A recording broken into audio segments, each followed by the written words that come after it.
Olá, meus irmãos e irmãs. É uma grande alegria começarmos mais uma aula de escola dominical aqui na Igreja Presbiteriana de Santo Amaro. Eu quero dar as boas-vindas a todos que nos acompanham, seja você membro da nossa igreja ou seja você um visitante, alguém que acompanha a nossa igreja de longe. É um prazer sempre ter você aqui conosco para estudar a palavra de Deus, aprender, crescer no conhecimento desta palavra.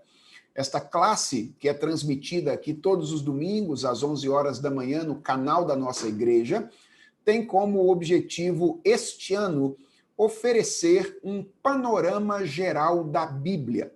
Nós estamos, desde o início deste ano, fazendo uma varredura geral pelos livros da Escritura, desde o Gênesis até o Apocalipse, oferecendo algumas informações gerais a respeito de cada um desses livros e também oferecendo uma visão geral a respeito do ensino teológico de cada um deles.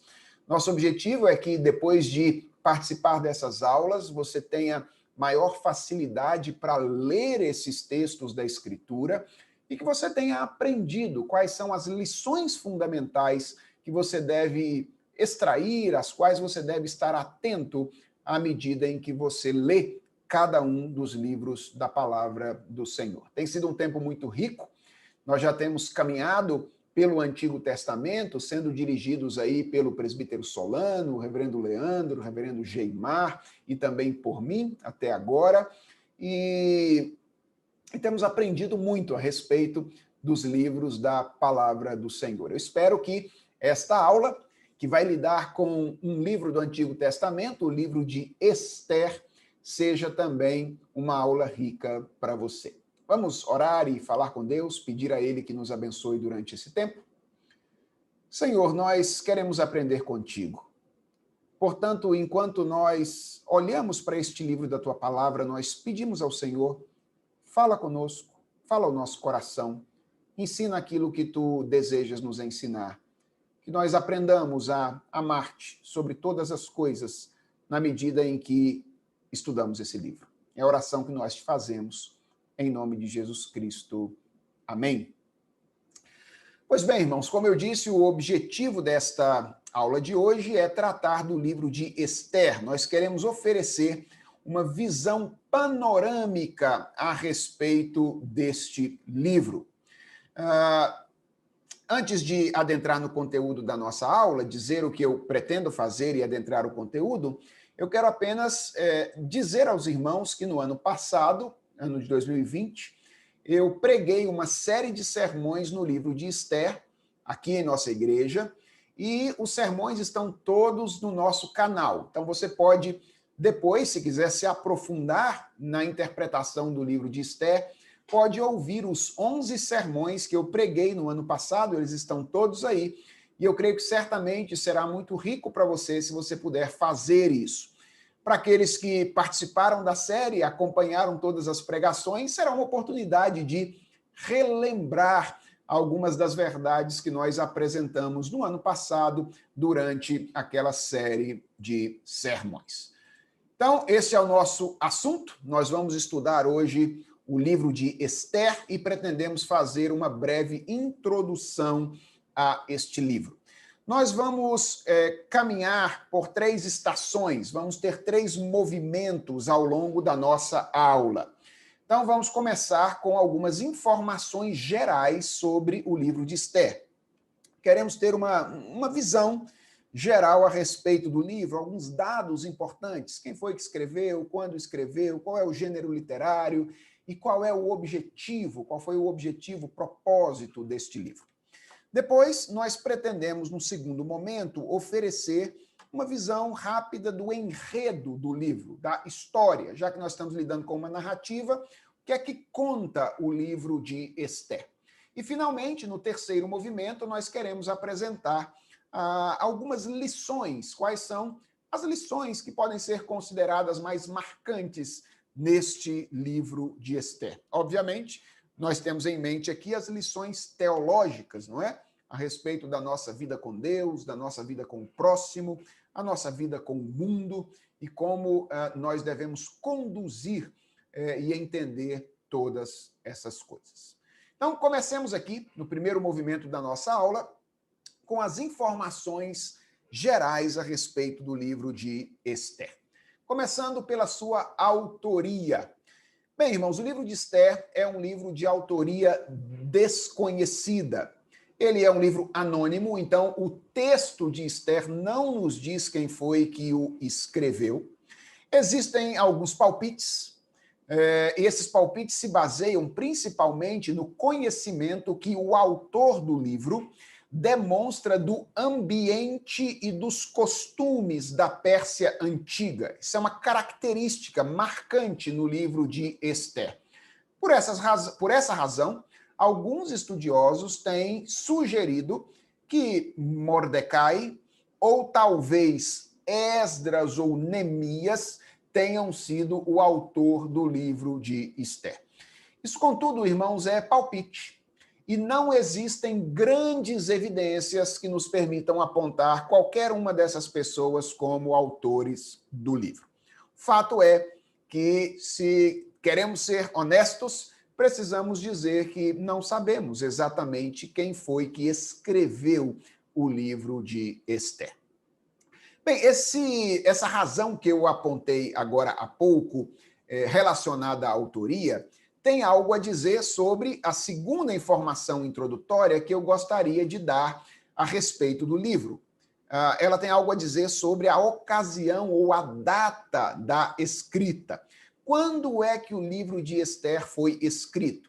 Atenção, nós não estamos falando aqui quando os fatos se passaram. Isso a gente tem certeza, não é? Porque o texto nos diz, nos dá informações da ocasião em que os fatos aconteceram. Mas o que nós temos em mente aqui quando perguntamos a ocasião é quando o autor registrou esses fatos, quando o livro foi escrito. Existem algumas controvérsias em torno dessa questão, mas o mais provável é que ele tenha sido escrito não muito depois dos fatos narrados pelo livro acontecerem. Talvez ele tenha sido escrito ali pela segunda metade do século V e o início do século IV antes de Cristo. E um argumento forte para isso é que o autor demonstra, por exemplo, um bom conhecimento do palácio de Assuero, que foi destruído, queimado, cerca de 30 anos depois da morte dele. Então, é bem provável que o autor de Esther tenha vivido na Pérsia Antiga e tenha convivido com o palácio de Assuero, que foi destruído não muito tempo depois da sua morte. Então, esse é um detalhe que aponta para um registro não muito depois dos fatos acontecerem, por volta do final do século V, início do século IV antes de Cristo. Qual é o gênero literário deste livro? Nós sabemos que a Bíblia é uma coleção de livros e a Bíblia possui tipos de literatura diferentes, né? A Bíblia tem poesia, a Bíblia tem carta, a Bíblia tem profecia. E qual é o gênero literário do livro de Esther?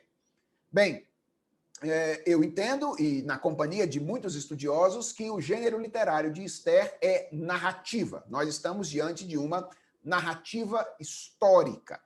Existem algumas controvérsias quanto a isso. Então, você encontrará estudiosos que leem o livro de Esther ou como uma história ficcional, não é? Uma história inventada, ou como um romance histórico, um livro baseado em fatos reais, mas os problemas que esses estudiosos levantam para rejeitar a historicidade do livro, eles não são problemas intransponíveis, estão longe de serem insuperáveis. Então, deixe-me exemplificar isso. Dois dos argumentos comumente levantados para rechaçar a natureza histórica, não é, de narrativa histórica do livro de Esther, são os seguintes. O primeiro é o de que, segundo Heródoto, que é o principal historiador antigo, o nome da rainha de Assuero naqueles dias não era nem Vasti, nem Esther, mas era a mestriz. Então, Heródoto diz isso em seus textos. E o segundo argumento, também baseado em Heródoto, é o de que todas as rainhas persas elas deveriam vir de 7 famílias nobres da Pérsia Antiga, sendo improvável, portanto, que Ester tenha se tornado rainha da Pérsia. Então, esses são argumentos frequentemente levantados para questionar a natureza de narrativa histórica do livro de Ester. Mas, como eu disse, esses argumentos não são argumentos intransponíveis, pelo contrário, eles são argumentos facilmente respondíveis. Veja, por exemplo, o que diz o Lazor em sua introdução ao Antigo Testamento, texto publicado pela editora Vida Nova em português aqui no Brasil. Ele diz o seguinte, tratando a respeito desses 2 argumentos exatamente. As supostas faltas de exatidão e improbabilidades históricas têm explicações. Dario, um monarca persa anterior, teve 3 esposas. E o próprio livro se refere à Casa das Mulheres. Assim, deve-se admitir que a mestriz, Vasti e Ester bem podem ter sido esposas de Assuero. Então, pode ser que Assuero tenha tido mais de uma esposa, como era comum entre os imperadores naquela ocasião. Quanto à origem das esposas, Heródoto só conta de um voto feito por Dario a seus aliados, mas jamais afirma que o voto se tornou costume imperial. Aliás, Heródoto relata que tanto Dario como Xerxes tomaram esposas que não provinham das 7 famílias. Então veja o que o Lazor está dizendo aqui, que o que Heródoto diz é que essa ideia de que as rainhas saiam de 7 famílias importantes da Pérsia Antiga foi um voto feito por Dario, um dos imperadores, aos seus aliados. Mas um voto que ele mesmo não cumpriu. Ele mesmo tomou esposa que não provinha dessas 7 famílias. Então, a gente percebe aqui que não existe razão para duvidar de que Ester seria uma narrativa histórica. Então, a gente já sabe que não podemos ter certeza sobre quem foi o autor de Ester. Sabemos que é bem provável que o livro tenha sido escrito não muito depois dos fatos acontecerem. Sabemos que estamos diante de uma narrativa histórica. E, por fim, sabemos que o propósito do livro de Ester, ao que tudo indica, é traçar as origens históricas de uma festa judaica, que está dentre as festas mais importantes, festa esta que é comemorada até os dias de hoje, que é a festa do Purim. Então, por que razão o autor registrou esses fatos? Então, o propósito original do livro é bem provavelmente oferecer uma explicação para a origem da festa do Purim. É claro, irmãos, que esse foi o propósito com o qual o autor humano o redigiu. Mas é importante lembrar que este livro foi inserido no cânon bíblico, ele é parte da Escritura. E como parte da Escritura, ele tem um propósito teológico. Ele não tem apenas o objetivo de ensinar algo histórico, mas ele tem o objetivo de ensinar verdades importantes a respeito de Deus e do nosso relacionamento com ele. E nós vamos ver como ele faz isso quando realizarmos o terceiro movimento desta aula, que é o apontamento das lições que nós podemos aprender com o livro de Ester. Então, essas são as informações introdutórias que considero importante a gente saber antes de começar a ler o livro de Ester.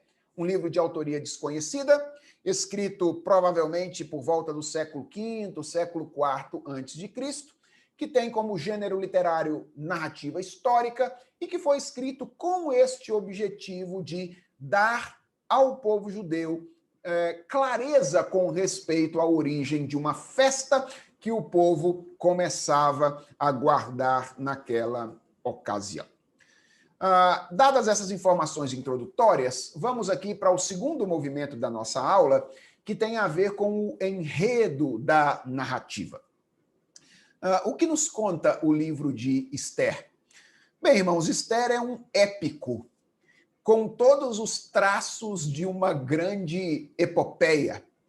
Os fatos narrados no livro de Esther, eles aconteceram entre os anos de 486 a 465 antes de Cristo, quando a hegemonia política e econômica era exercida pelo Império Persa sob o reinado de Assuero, também chamado aí na historiografia de Xerxes I. Então, quando você pegar um livro de história e encontrar lá o rei Xerxes da Pérsia, ele está falando de Assuero. Na história de Israel, esses anos, eles coincidem com o período de regresso do cativeiro babilônico. Na verdade, irmãos, os fatos narrados no livro de Esther, eles se passam entre o retorno da primeira grande leva de exilados, que retorna por volta de 538, quando Ciro autoriza esse retorno, e o retorno das demais levas, incluindo aquela que retornou sob a liderança de Neemias e que conduziu à reconstrução dos muros da cidade de Jerusalém. Então, a gente sabe que o retorno para Jerusalém não foi um retorno único, isso aconteceu em etapas, e os fatos narrados em Esther, eles se passam exatamente entre este retorno inicial e outras etapas posteriores de retorno. O detalhe importante é que o livro de Esther não descreve fatos que estavam acontecendo em Jerusalém, mas ele descreve fatos que estavam acontecendo na cidade de Suzã, que era a capital do Império Persa naquele período. Portanto, o livro registra ali acontecimentos ou coisas que aconteceram com o povo de Deus enquanto ele vivia no contexto de uma cultura pagã. Ou seja, Esther é um livro que fala a respeito do povo de Deus vivendo em uma cultura marcada majoritariamente pelo paganismo. A trama do livro de Esther fica por conta do ódio de um homem persa chamado Amã, que em algum momento da narrativa começa a ocupar um lugar de destaque na hierarquia política do Império Persa, ódio que esse homem tem por um rival judeu chamado Mordecai. Mordecai é um primo de Esther, que a criou depois do falecimento dos seus pais, ao que tudo indica. E Mordecai se recusava a honrar publicamente este homem chamado Amã. E o ódio nada proporcional de Amã acaba colocando todos os judeus do Império Persa naquela ocasião sob risco de vida. E a questão posta pela trama do livro é: o que será dos judeus que se encontram na Pérsia nessa ocasião? Deixe-me oferecer aqui uma visão mais detalhada, capítulo por capítulo dessa trama. Na verdade, o livro de Esther tem 10 diferentes capítulos. O capítulo 10 é apenas uma conclusão, lembrando que esses 10 capítulos não fazem parte da divisão original do livro, né? A divisão de capítulos e versículos ela é posterior, tem como objetivo facilitar a nossa localização dos textos bíblicos. Então, o texto era escrito corrido, mas o texto foi dividido aí historicamente em 10 diferentes capítulos, que contam, capítulo por capítulo, basicamente o seguinte. Capítulo 1 trata de um banquete que é dado por Assuero, uma grande festa que é dada por Assuero, com o objetivo de expressar a grandeza do seu império. Era uma festa para enaltecer a grandeza do Império Persa naquela ocasião. Num determinado momento da festa, Assuero resolve exibir a sua rainha. Ele estava exibindo todos os seus troféus e resolveu exibir a rainha Vasti como mais uma de suas conquistas. E o texto diz que a rainha Vasti se recusa a ser exibida como um troféu de Assuero e não vai mediante o chamado do rei. Isso, obviamente, causa problemas a Assuero, não é? Como é que um imperador é desobedecido pela sua rainha? E Assuero, então, convida os sábios lá da Pérsia e pergunta a eles o que ele deveria fazer, ouve os sábios da Pérsia quanto ao que ele deveria fazer. E a sugestão, a orientação é que ele deveria depor imediatamente a rainha Vasti e fazer um processo seletivo para encontrar uma nova rainha, não é, para o seu reino. E Assuero, então, resolve fazer isso. Ele depõe a rainha e ele resolve fazer esse processo seletivo. Isso é o que trata o capítulo 1. No capítulo 2, nós temos a descrição desse processo seletivo para a rainha da Pérsia. Na maioria das vezes, esse processo seletivo é descrito, até porque essa é uma história que nós costumamos contar desde muito cedo para as nossas crianças. Esse processo seletivo, às vezes, é descrito de maneira meio romantizada, não é? Como se fosse um grande concurso de Miss e que Assuero fosse analisar a beleza das moças e então escolher a sua rainha. Mas nós vemos que não é bem assim. Assuero promove uma espécie de sequestro, não era um concurso de Miss, de participação voluntária, mas era um sequestro que obrigava as jovens a participarem daquele processo seletivo naquela ocasião. O único jeito de não participar era ser feia, não é? Todas as jovens belas deveriam ser levadas para o palácio naquela ocasião. De alguma forma, Assuero tinha algum tipo de experiência sexual, ao que tudo indica, com essas jovens, e ele escolheria aquela que mais lhe agradasse. Nós sabemos isso porque o texto diz de maneira bem clara, lá no capítulo de número 2, que as moças, elas vinham, elas se preparavam, né, participavam de um tempo de preparação, e elas tinham uma noite que elas entravam à tarde lá no palácio e saíam pela manhã, quando elas tinham um tempo com Assuero. Esther é escolhida por Assuero participando desse processo seletivo bastante ambíguo à luz da nossa perspectiva e da nossa visão da realidade.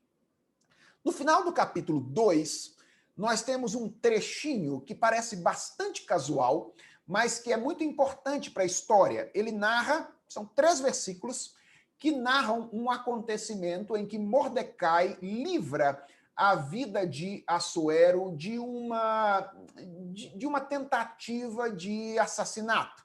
Então, o livro dá a entender que Mordecai trabalhava no palácio, ao que tudo indica ali na portaria, ele era uma espécie de porteiro, e ele fica sabendo que 2 trabalhadores, 2 eunucos, tramavam atentar contra a vida de Assuero. Ele leva isso ao conhecimento das autoridades, os 2 traidores são executados, e isso é registrado nos livros das crônicas da Pérsia.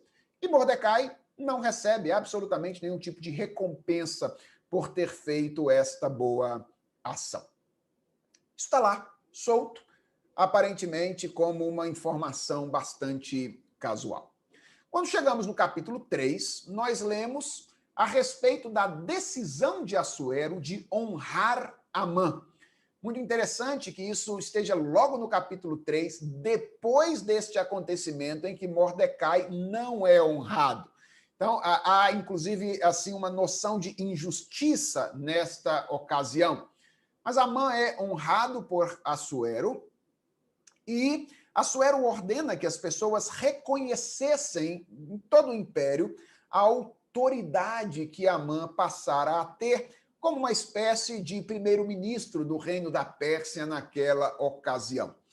Mordecai rejeita oferecer honra pública a Amã, ele não se curva diante de Amã quando Amã passa e passa por ele, e Amã, então, resolve dar vazão à sua ira, ao seu ódio, e decretar, propor ao rei Assuero, sem que Assuero soubesse exatamente quem é o povo, usando argumentos muito genéricos, a morte de todos os judeus. Então, Amã sugere a Assuero que havia um povo rebelde no reino e que esse povo deveria ser executado. Para o propósito original do livro, existe uma informação muito importante nesse capítulo 3, que é a informação de que Amã determinou o dia da caça aos judeus, não é? O dia da autorização para que os judeus fossem mortos e saqueados, era isso que o decreto dizia, por meio do lançamento de sorte. Ele lançou sorte, que ao que tudo indica era um ato religioso na época, não é? Então era a religião de alguma forma sendo usada aí por Amã com esses propósitos a fim de validar a sua ação. Então ele lança sortes para saber quando é que esse dia deve acontecer, e é dessa palavra, a palavra pur, que vem o termo purim, da palavra lançar sorte, né? Pur, que vem o termo purim, que é o termo que dá nome à festa de que o autor está traçando a genealogia ao longo do livro de Ester. Então, capítulo 3 trata aí da rejeição de Mordecai por dar honra a Amã e então do decreto de Assuero através de Amã para que os judeus pudessem, em um determinado dia, depois de algum tempo, ser executados e saqueados por qualquer pessoa que quisesse fazer isso. No capítulo 4, nós temos, então, um diálogo entre Ester e Mordecai. Mordecai, quando fica sabendo disso, ele vai ter com Ester, não é, para incentivá-la, instá-la até a interceder pelo povo judeu diante de Assuero. É curioso que Ester esteja vivendo no palácio, mas ela não estava sabendo do que estava acontecendo.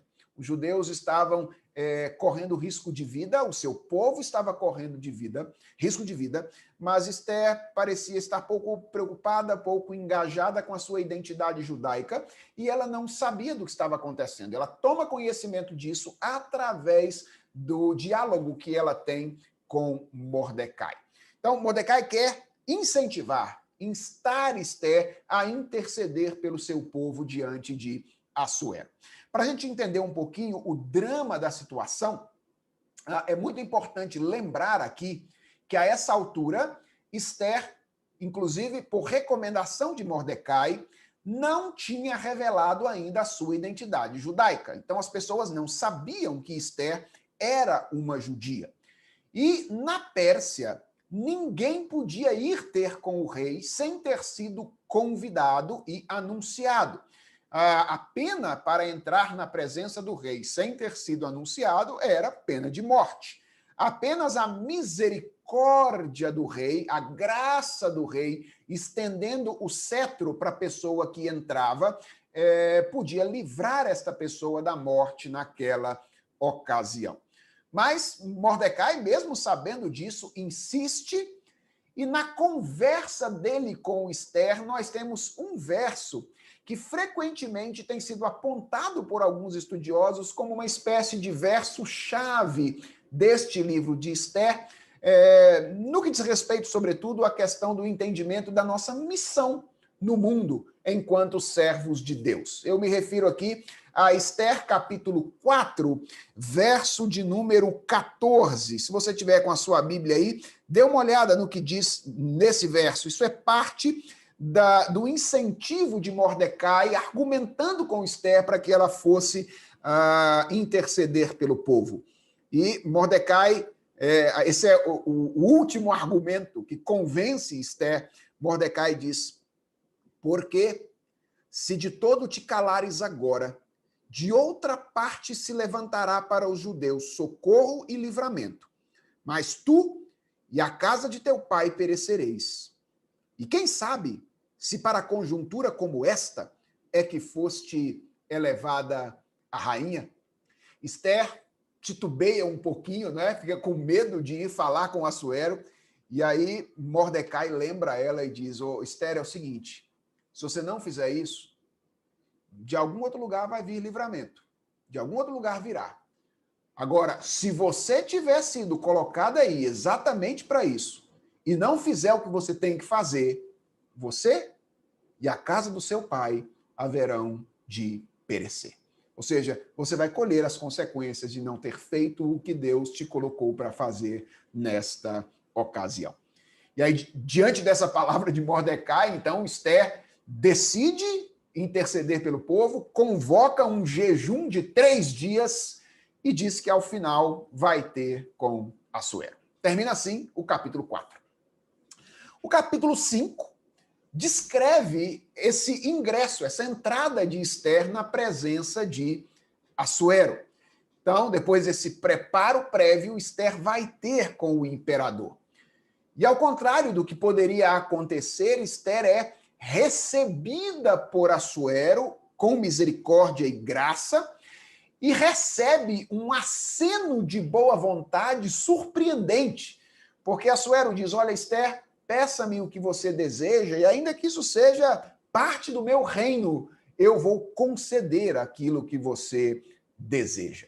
Então, Esther entra na presença de Assuero, havia a chance dela ser morta, ela alcança graça, e quando a gente imagina que ela vai fazer o pedido diante dessa palavra de Assuero, ela não se precipita e ela começa um jogo político para encontrar a melhor oportunidade para apresentar a sua questão. Ela era uma política. Ela tinha sido eleita rainha, ou escolhida rainha, o papel dela era esse. E ela sabe fazer aquilo que ela foi colocada para fazer. Então ela começa um jogo político para encontrar a melhor ocasião, a melhor oportunidade, a oportunidade mais sábia para colocar a sua questão. E a estratégia de Esther é dar ao rei, na companhia de Amã, algo que o rei gostava muito, que era comida e bebida. Ela convida o rei para um primeiro banquete juntamente com Amã.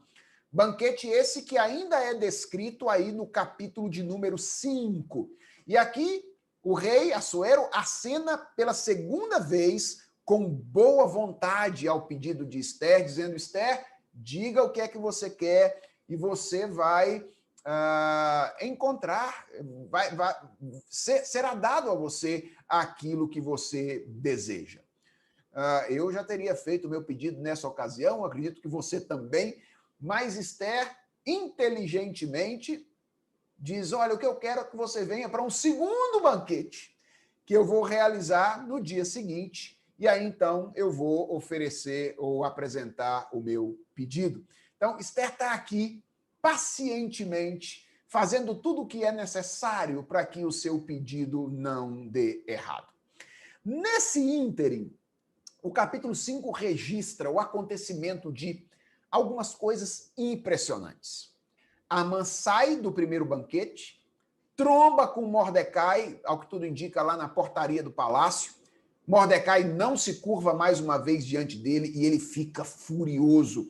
Ele então volta para casa, conta para sua família o que tinha acontecido, para os seus amigos. Ele fala dos convites para os banquetes, não é, do privilégio que ele estava tendo de desfrutar de tudo aquilo.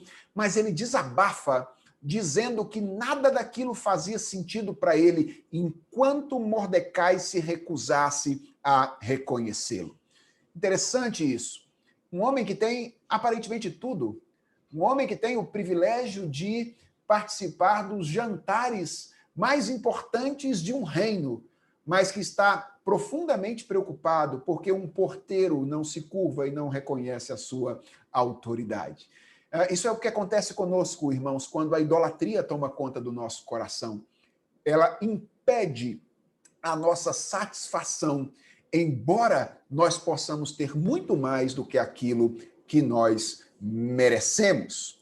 Então, a esposa de Amã, Zeres, dá uma sugestão a ele. Diz assim, ó, levanta uma estaca. Na versão em português, a gente lê uma forca, mas ao que tudo indica, a maneira de execução naquela época na Pérsia era o empalamento. Então, ao invés de forca, é melhor ler estaca, literalmente, esse é o sentido da palavra. Levanta uma estaca essa noite, amanhã, cedinho, você vai até Assuero e pede a cabeça de Mordecai. Se você tem todas essas coisas, Assuero não vai te negar a cabeça de um porteiro e você vai ficar feliz e satisfeito. Termina assim o capítulo 5 do livro de Ester. Quando chegamos ao capítulo 6, então, algo surpreendente continua acontecendo. Naquela noite, a mesma em que Amã levanta a estaca, Assuero tem uma insônia. Ele não consegue dormir. E aqui nós temos o início da reviravolta do livro. Tendo dificuldade de dormir, Assuero resolve fazer algo que ele gostava bastante, que é lembrar as suas conquistas, né? Ele já fez lá uma festa no começo para lembrar as suas conquistas. Agora ele está com dificuldade de dormir, o que ele faz? Chama lá o leitor e fala, vem ler o livro das crônicas da Pérsia para mim. O leitor toma o livro, começa a ler e passa por aquele episódio narrado em 3 versículos, lá no capítulo 2, quando Mordecai tinha salvado a vida de Assuero. E ele então fica incomodado quando ele descobre que nada foi dado a Mordecai por aquele feito, que Mordecai não tinha sido recompensado por aquilo. E Assuero, inquieto, logo que o dia amanhece, pergunta quem é que está aí no pátio.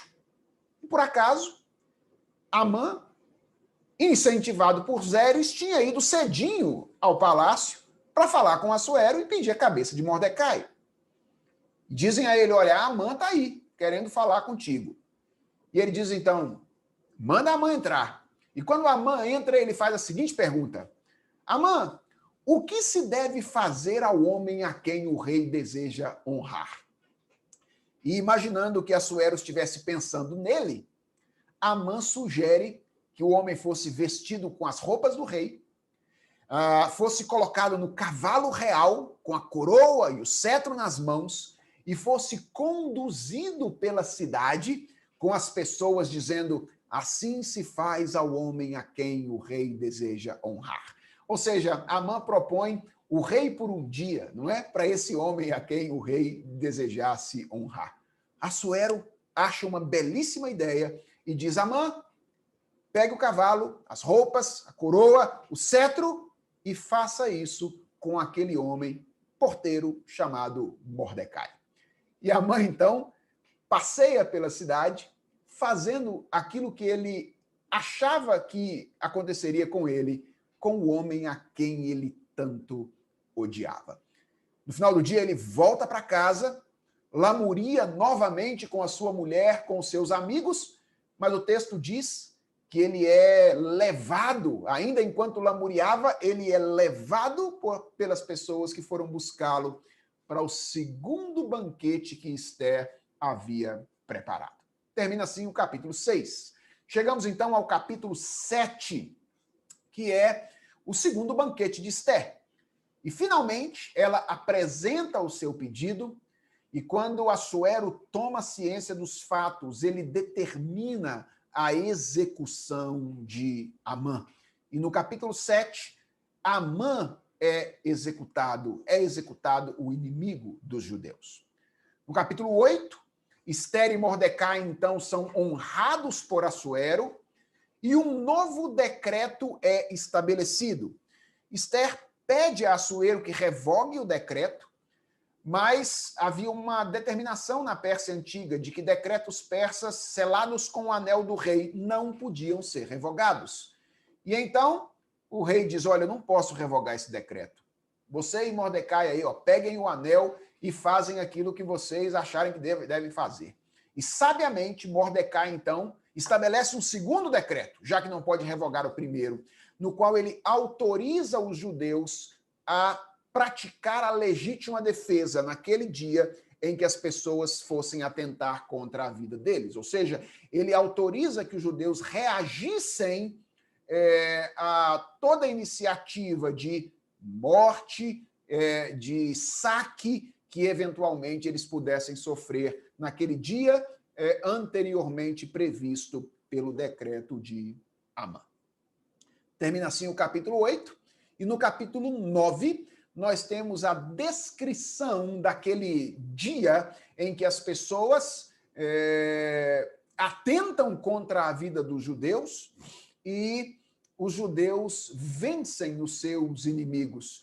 E o capítulo 9 termina com a explicação de que aquele dia, segundo a determinação ou a sugestão de Ester e de Mordecai, deveria ser guardado ao longo de todas as gerações para relembrar a vitória dos judeus naquela ocasião.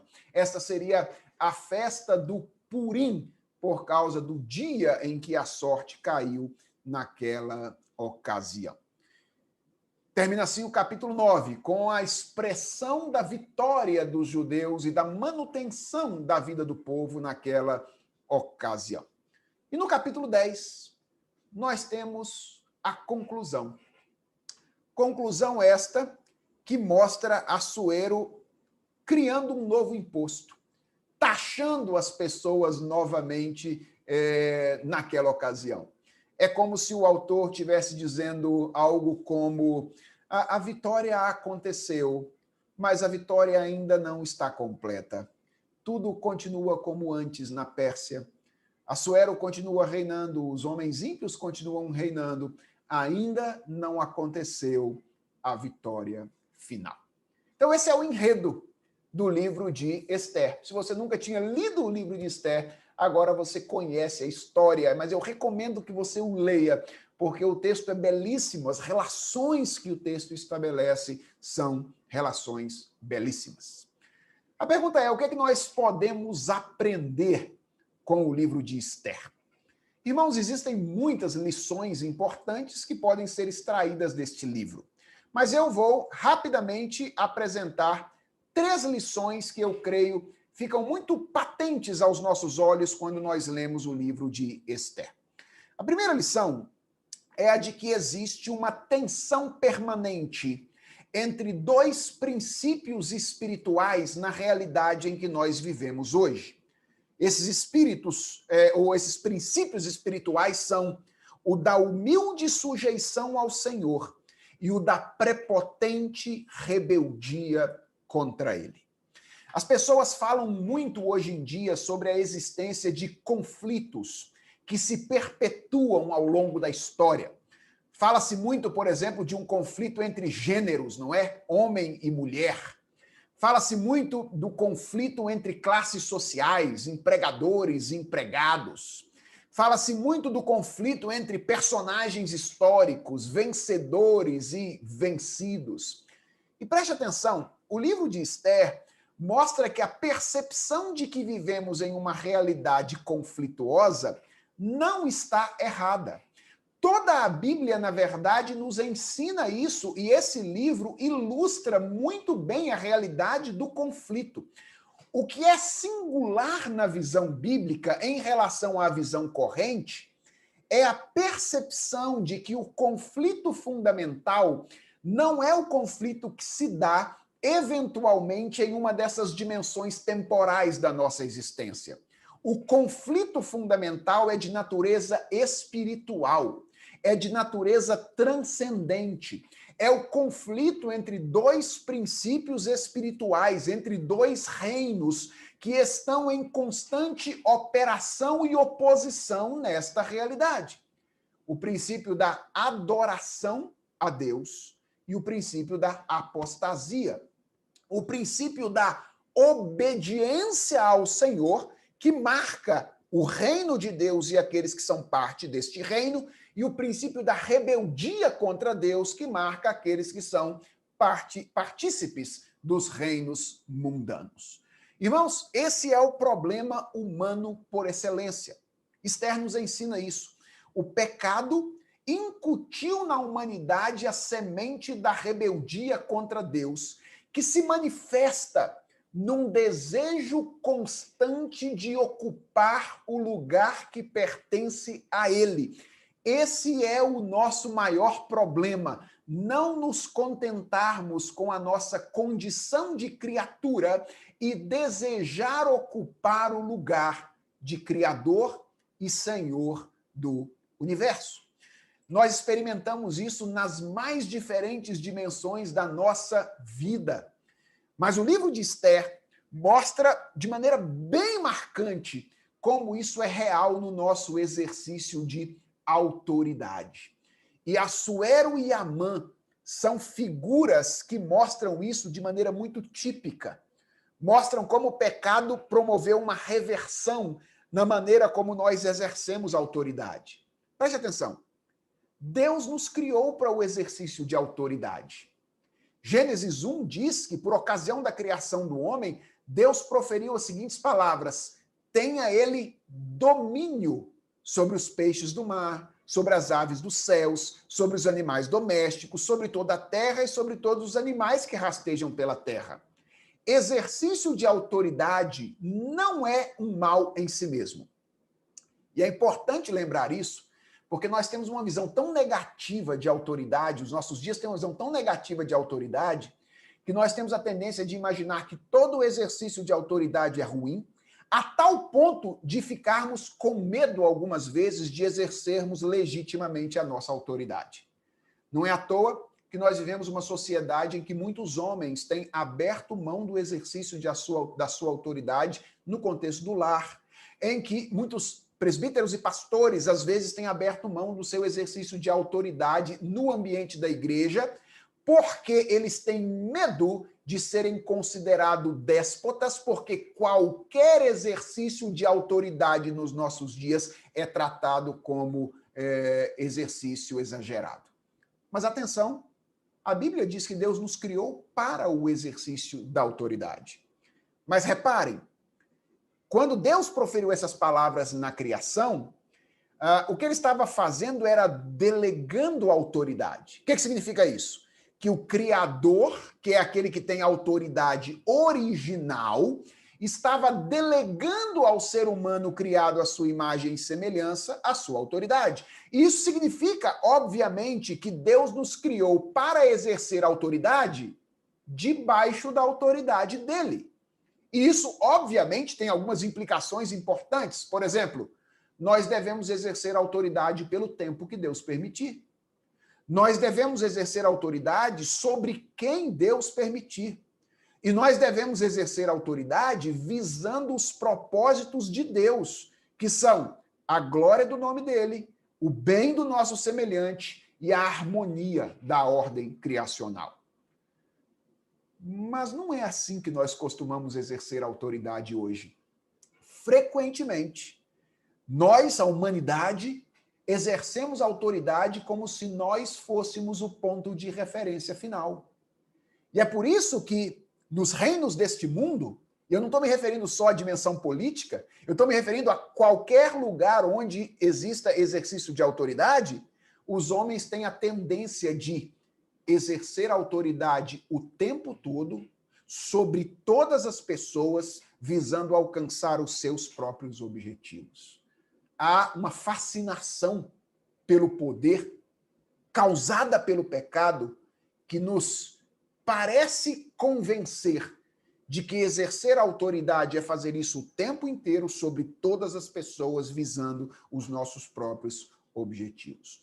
O Império Persa e as figuras pessoais de Assuero e Amã são grandes exemplos disso,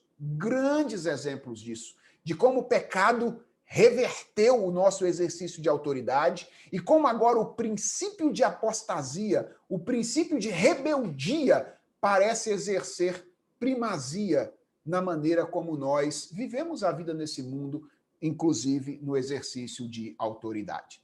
Mas é muito importante lembrar que o Império Persa, Assuero e Amã apenas tipificam esse princípio de rebeldia contra Deus que adentra essa realidade através da serpente, que nós sabemos pelo Apocalipse que é o diabo. Então, essa é a primeira verdade importante que aprendemos aqui. Existe uma tensão permanente entre dois princípios espirituais, o da humilde sujeição ao Senhor e o da prepotente rebeldia contra ele. A segunda verdade que podemos aprender com o livro de Esther é que, em virtude dessa tensão, nós, o povo de Deus, devemos esperar enfrentar perseguição. Irmãos, embora a tensão seja de natureza espiritual e transcendente, as suas manifestações e os seus efeitos, como nós acabamos de ver, elas são muito imanentes, são muito concretos. Uma dessas manifestações e efeitos é a perseguição ao povo de Deus. Porque essa tensão espiritual se encarna na nossa experiência. A Bíblia diz isso, mostra isso. Ela se encarna em duas diferentes linhagens. Para usar a linguagem do Gênesis, a semente da mulher e a semente da serpente. Ou os filhos de Deus e os filhos dos homens. E o livro de Esther mostra isso muito claramente na sua trama principal. Ele mostra como os interesses pessoais de um homem mau, Amã, descendente de inimigos históricos do povo de Deus, os amalequitas, encontram apoio na leniência de um político autocentrado, Assuero, e acabam colocando todo o povo de Deus que vivia na Pérsia naqueles dias em situação desconfortável de perseguição. Esther, irmãos, mostra a disposição do império das trevas de atentar contra o povo de Deus. E ilustra como aspectos diferentes da realidade em que nós vivemos, a religião e a política, por exemplo, podem ser usados pelos inimigos do povo de Deus para colocá-lo em situação desconfortável. E isso não é exclusividade do livro de Esther. A Bíblia toda, de alguma forma, mostra isso para nós. Aliás, o próprio Senhor Jesus Cristo informou os seus discípulos que o mundo os odiava, adiantou aos seus discípulos que eles seriam perseguidos e orientou os seus discípulos sobre como eles deveriam agir nessa ocasião. Lembra, por exemplo, qual é a última das bem-aventuranças, que descreve ali o caráter do cidadão do reino de Deus? O Sermão do Monte é o manifesto do reino de Deus. O sermão, o primeiro grande sermão que apresenta o reino de Deus. E as bem-aventuranças nada mais são do que a descrição do caráter do cidadão desse reino. E elas terminam dizendo: bem-aventurados são vocês quando por minha causa os insultarem e os perseguirem, e mentindo disserem todo mal contra vocês. Alegrem-se e exultem, porque é grande a sua recompensa nos céus, pois assim perseguiram os profetas que viveram antes de vocês. Então essa é a segunda lição que nós aprendemos com o livro de Esther. Como membros do povo de Deus, vivendo num ambiente de tensão, em que há esse conflito entre princípios espirituais, nós não devemos esperar outra coisa senão o enfrentamento de perseguição. Isso é comum àqueles que são parte do povo de Deus, vivendo no contexto de uma cultura majoritariamente pagã. Mas há uma terceira lição que Esther nos ensina, que é a de que nós podemos ter a certeza de que o bem triunfará, porque Deus protege o seu povo e lhe garante a vitória. Irmãos, um detalhe interessante do livro de Esther é que ele não faz qualquer menção explícita a Deus ao longo dos seus 10 capítulos. Leia o livro de Esther e você vai perceber que nenhum dos nomes de Deus aparece no livro, nenhuma referência explícita a qualquer ação divina é feita no livro. O livro não fala de nada que Deus tenha explicitamente, de nada que Deus tenha feito ao longo do livro. Nenhuma referência explícita a quaisquer palavras divinas é feita no livro. Não há nenhuma declaração, nenhum imperativo, nenhuma promessa divina que aparece no livro de Esther.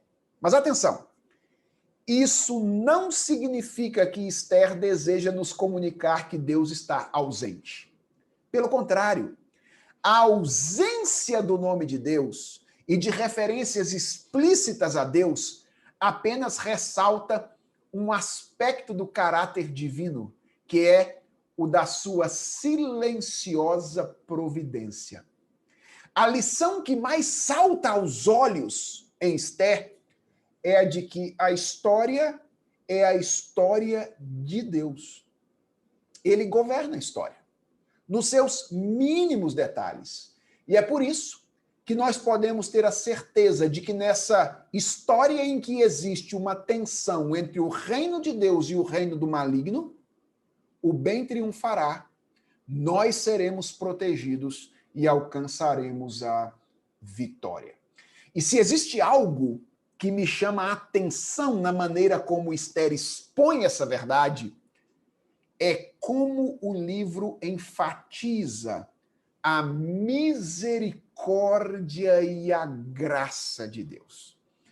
Ele faz isso de duas maneiras diferentes. Primeiro, o livro faz isso mostrando que, embora Deus nos use para cumprir o seu projeto de manter vivo o seu povo, é das ações dele que a permanência do povo depende em última instância.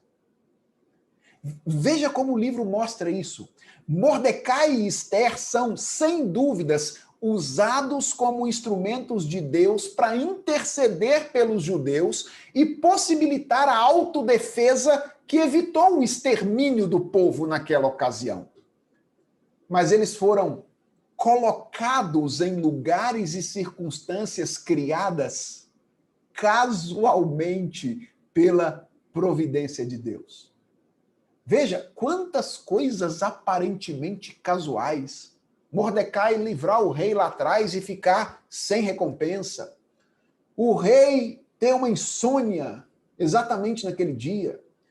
O leitor das crônicas ler exatamente aquela passagem. A mãe estar no pátio exatamente naquela ocasião. Todas essas coisas são coisas aparentemente casuais, que criam o cenário para que Esther e Mordecai possam fazer o que foram chamados para fazer, mas que só podem fazer por causa das ações prévias de Deus que os coloca nesse lugar. Deus às vezes nos usa, mas boa parte daquilo que Deus está fazendo, Ele está fazendo imediatamente, governando a história sem a nossa participação para culminar no cumprimento do seu projeto. E a outra maneira como a graça de Deus fica clara no livro de Esther é que os personagens usados por Deus neste livro, eles estão cheios de ambiguidades. Esther tinha virtudes? Claro que tinha. Por exemplo, a prudência é uma virtude marcante de Esther, ela demonstra isso na sua habilidade política. Mas e a disposição de participar daquele processo seletivo esquisito com tanta naturalidade? E a disposição de esconder a sua identidade por tanto tempo? Mordecai tinha virtudes? Claro. Era um homem responsável, era um homem perspicaz, era um homem leal. Todas essas virtudes estão claras aí. Mas e esse negócio de não reconhecer a autoridade legítima de Amã? E a sugestão de que Esther escondesse durante algum tempo a sua identidade? Irmãos, essas ambiguidades das personagens mostram que a razão pela qual Deus nos protege, nos usa e nos concede vitória não é o nosso mérito, mas é a sua graça. Ele nos amou. Ele nos introduziu em seu povo. por meio do sacrifício do seu filho. E é por causa dele, deste sacrifício, da sua palavra, que ele cumprirá as suas promessas e nós podemos ter certeza disso. No livro de Esther, sai dos lábios de Zeres, a mulher de Amã, a afirmação dessa verdade. Quando Amã chega contando as novidades do segundo dia, quando ele teve que sair com Mordecai pela cidade, honrando o homem a quem ele queria matar, Zeres diz as seguintes palavras a Amã: se Mordecai, diante do qual você já começou a cair, preste atenção, é da descendência dos judeus, você não conseguirá fazer nada contra ele. Você certamente será derrotado. Viu qual é a razão? Não é porque Mordecai é inteligente, porque ele é parente de Esther e Esther é rainha. O que Zeres diz é, se ele for da descendência dos judeus, ou seja, se ele for filho de Deus, então você não vai conseguir sobressair diante dele. Essa é a verdade que pode ser dita a respeito de nós, dos nossos inimigos, sobretudo aquele que ainda insiste em habitar ou tentar habitar o nosso coração, que é o pecado. Ele não obterá vitória. Por quê? Porque Deus nos escolheu. Porque ele enviou o seu filho que morreu por nós e ressuscitou ao terceiro dia. E porque ele é fiel para levar a bom termo a obra que começou. Veja como Esther nos ensina verdades tão belas a respeito de Jesus e do Evangelho. Eu espero que a aula tenha sido rica e útil para você e que você tenha se sentido encorajado a ler este livro e aprender com ele com maior profundidade. Vamos orar? Senhor, obrigado por esse tempo falando e conversando sobre este livro da tua palavra. Obrigado por ele, pelas coisas tão belas que ele nos ensina. E obrigado pela segurança de que, apesar de vivermos em um mundo onde há essa tensão, de sermos assediados muitas vezes por essa tensão, às vezes oprimidos pelos nossos inimigos, obrigado pela certeza de que eles não obterão sucesso por causa da tua fidelidade. Obrigado por ter nos feito teus filhos. Obrigado por Jesus, o nosso irmão mais velho, que nos torna filhos teus. Obrigado por nos tratares como o Senhor o trata. E obrigado pela certeza de que um dia estaremos para sempre contigo, desfrutando da tua doce companhia. Enquanto vivemos neste mundo mau, Senhor, ensina-nos a sermos sábios e a cumprirmos a missão que tu tens para nós em todos os lugares onde o Senhor nos colocar. É a oração que nós te fazemos, em nome de Jesus Cristo. Amém. Meus irmãos, que Deus os abençoe, tenham todos um excelente domingo e até a próxima aula de Escola Dominical, se o Senhor assim nos permitir. Um abraço.